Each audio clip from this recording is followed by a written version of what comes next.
this video, I head to New Orleans. A few years back, while watching Ghost Adventures, I learned about a warlock by the name of Christian Day. In this video, I get to interview him and you'll get to see his store, Hex.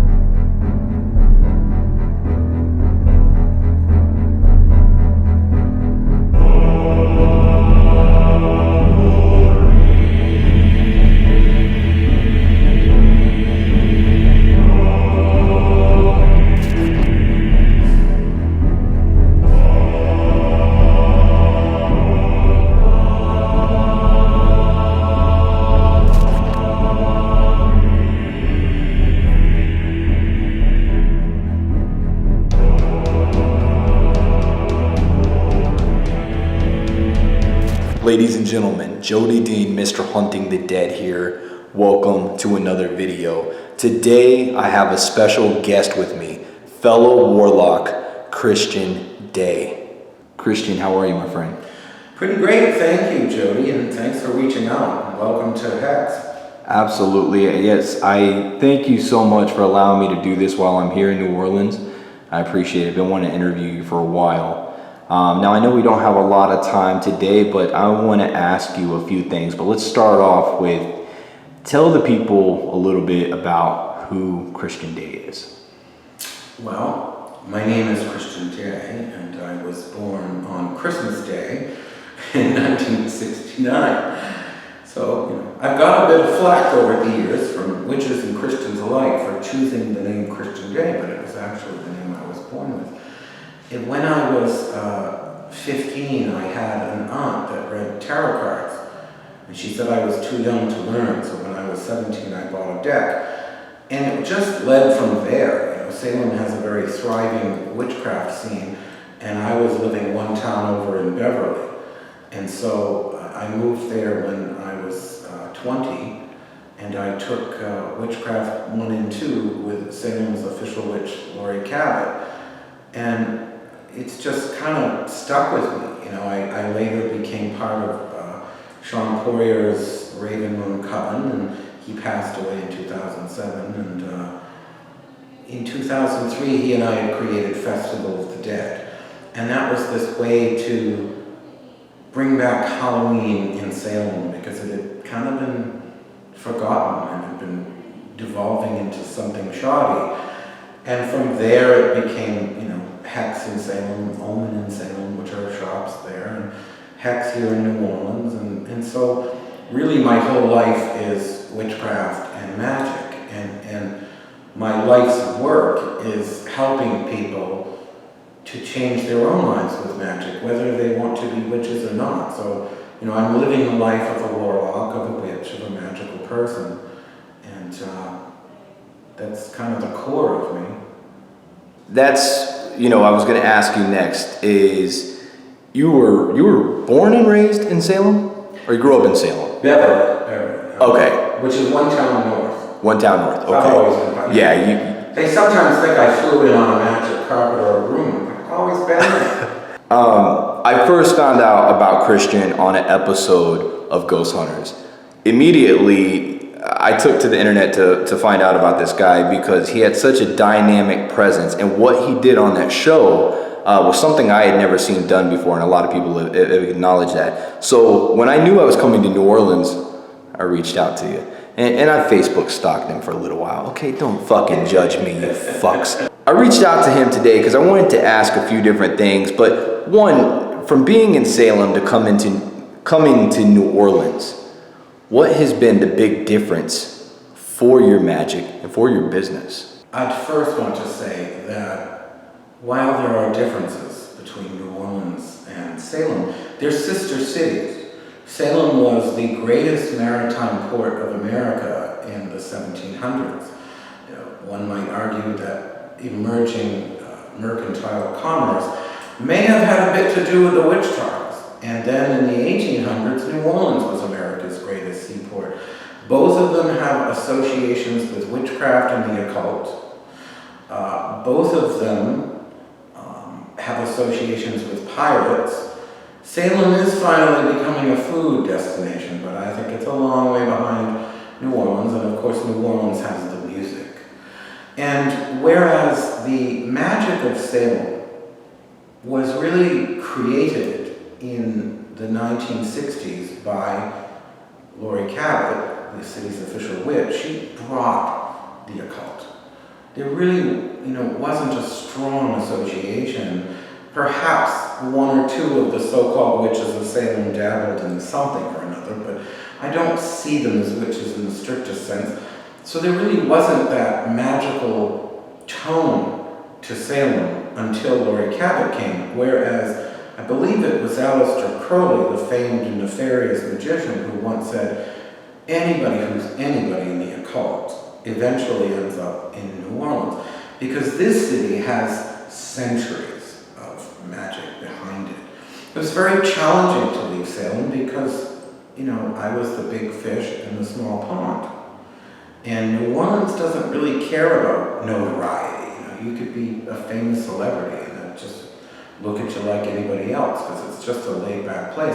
And that's what I love about it. I can really just be myself. I'm still weird and I wear weird clothes and what have you, but then again, I'm hardly the weirdest looking thing you see in this city. I can walk by down the street and see somebody painted entirely silver with horns on their head and ribbons hanging out of their hair. And yep, that's just normal here in New Orleans. And I think that this is one of America's most magical cities, and the world's most magical city.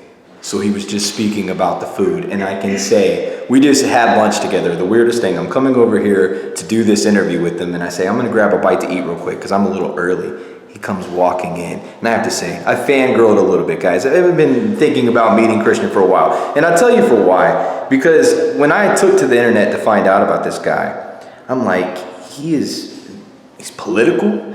He's a successful business owner of one of the most successful occult shops, Hex. So next, what I wanted to ask you about is how the Alexandrian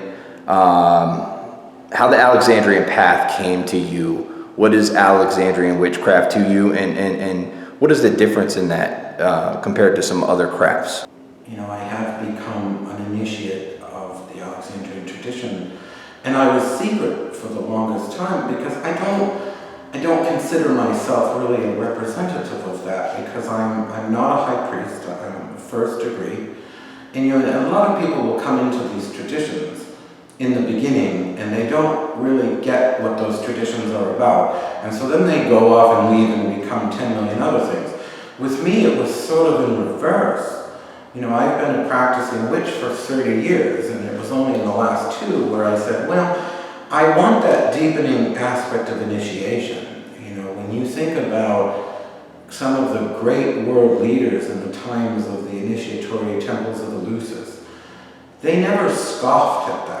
They would go and they'd become initiated, even though they were considered deified god rulers on earth, because initiation was something that you went through in order to reach that deeper level. So I don't see myself as a voice of that tradition so much as a person journeying on the path. My husband, Brian Kane, runs the coven that I'm in, along with Christine Stevens, and so I'm really just the newbie in that context. My more experienced work is in the Chthonic and the work with the dead and understanding the spirit world aspect of that.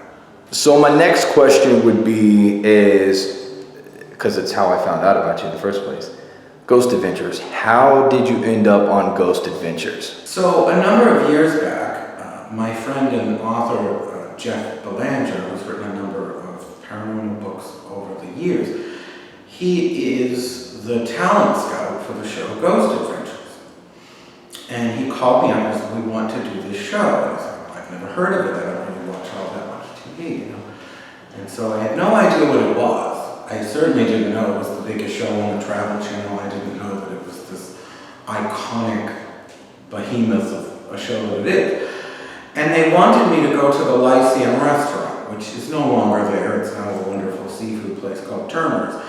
But at the time, it was the Lyceum. It used to be owned by this person that I used to rent the Lyceum for events from, and he was kind of, not my favorite person.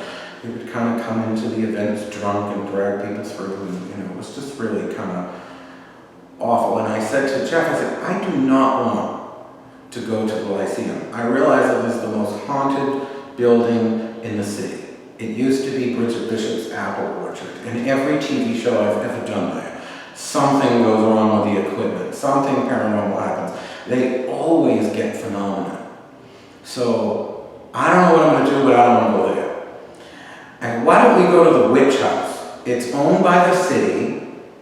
The city makes money from ticket sales. I'll score points with the mayor. And he said, well, sure, what about it? I said, well, it's not haunted. Well, why would we want to go there? I said, because I'm going to make it haunted.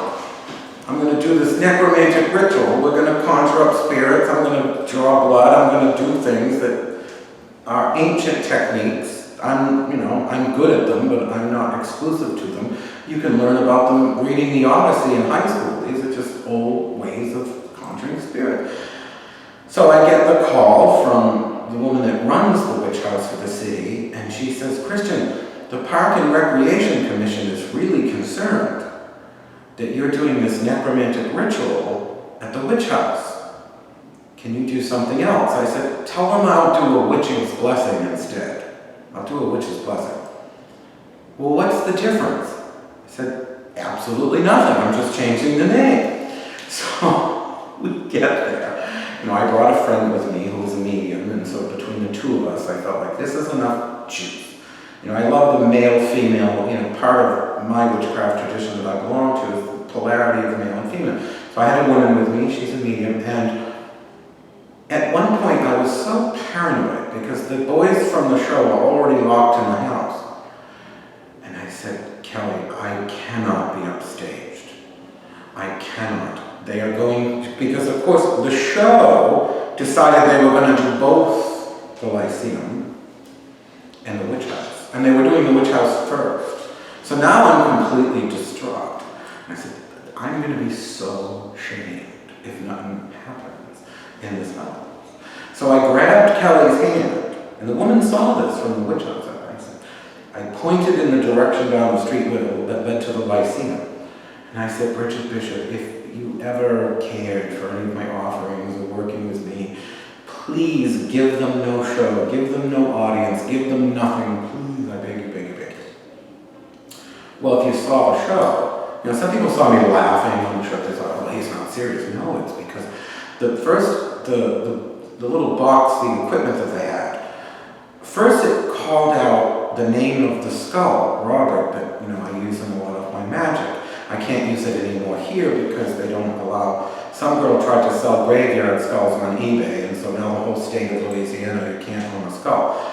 And so, Robert is in Salem, but I remember when Sean Poirier, my teacher, bought the skull off of eBay and said, he says his name is Robert. And I said, Sean, you're so full of it, like you just gave him that name. And of course the box on the show calls out Robert's name, and I'm like, damn Sean. And then when they asked who the spirit was in the house, it said Bridget Bishop. I remember. Now, I did not ask Bridget Bishop to go to the witch house, but I will say this. That house was owned by Jonathan Corwin, who was one of the witch trials judges of the Court of Oyer and Terminer. And his son, Sheriff Corwin, was the sheriff. And so Jonathan and his crew, John Hathorne and the rest, would find you guilty. And then Sheriff Corwin would come along and take all your property.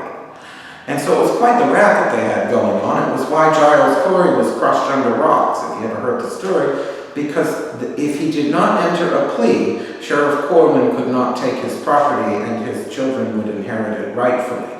And so Jonathan Corwin's house was the last place that Bridget Bishop would have wanted to go. And what was even better is that I talked to Zach Bagans a few weeks after it aired. And he was interested in the time of doing a reality show. We just, how that never goes anywhere, but we were in talks. And anyway, I sort of gingerly asked him, so I saw on the show that didn't get a whole lot of stuff at the Lyceum restaurant. Yeah, we didn't get shit there. I'm like, I might have a confession to make. And I said, not only did she not show up at the Lyceum, which she always does, she shows up at the place where we were, where she would have no interest in going. So she did me a solid, because what Bridget allowed me to do that evening on that show was not only prove the existence of spirits, as these paranormal shows so often do, but to prove the existence of magic. I mean, yeah, we didn't have it filmed that we did that piece, but we had witnesses, and we showed that when you do certain techniques, you know, even at the lowest proficiency level, if someone were to read my book and they were to, you know, prick their finger and draw some blood and use a skull and have some honey and, you know, all the little things that we do in necromantic practice, you will get results. You know, you will get results. And we got results. And it was spectacular. And then Ghost Adventures asked me to come on to the Aftershock show, and they invited me out and they wanted to know, how have you and Bridget Bishop been getting along? I said, that just sounds boring to me. Like, I don't want to talk about how many times I lit a candle for Bridget Bishop in the year since. I want to talk about what really happened, because nobody knew.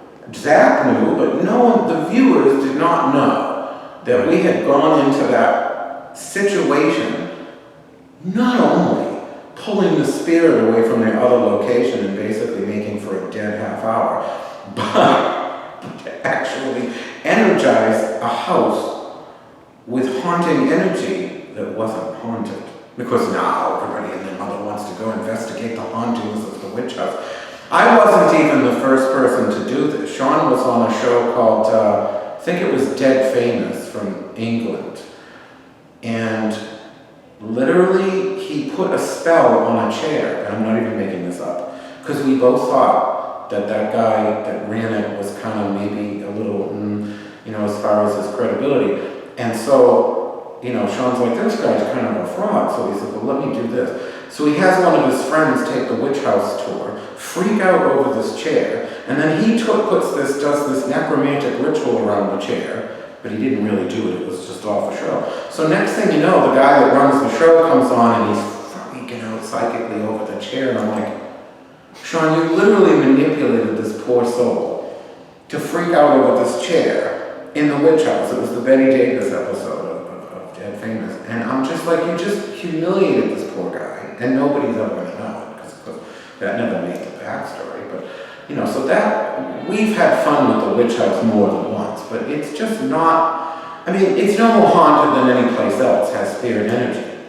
Something that really must be understood about witches and the dead and spirits.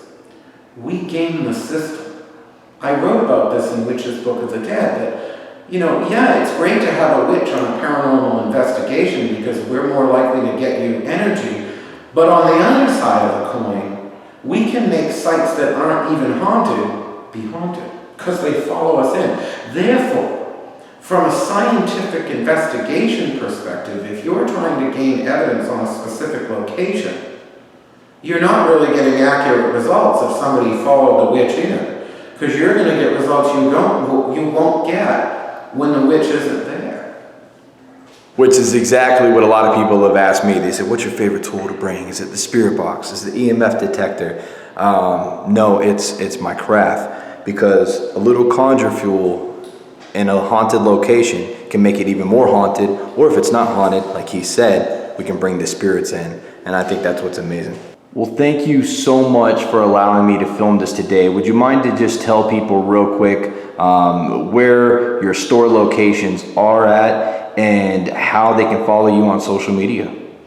Well, the best place right now to find everything we're doing is warlocksinc.com, though I think my personal blog site actually is more updated, which is christianday.com.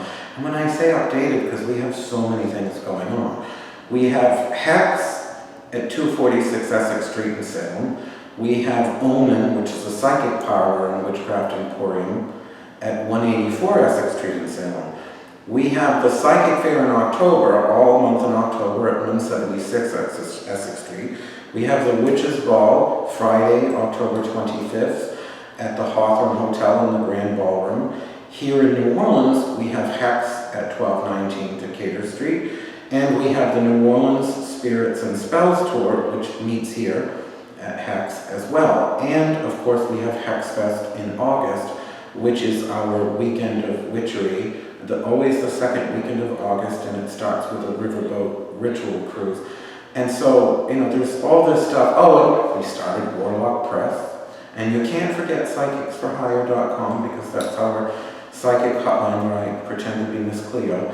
And, so there's all sorts of stuff. We're always changing and growing. We'll be live streaming web classes here soon from both Hex and Omen. And so there's always something magical happening. Never stops. Well, that's it for this video, guys. Be sure to leave a big like on this video, leave comments below, share, check out all the stuff that Christian just told you about. He's got some amazing stuff going on. And if I ever get the chance to have my own show, you guys know I got to have this guy on here. Thank you so much for your support, your love, this huntingthedead.com. I'm out of here.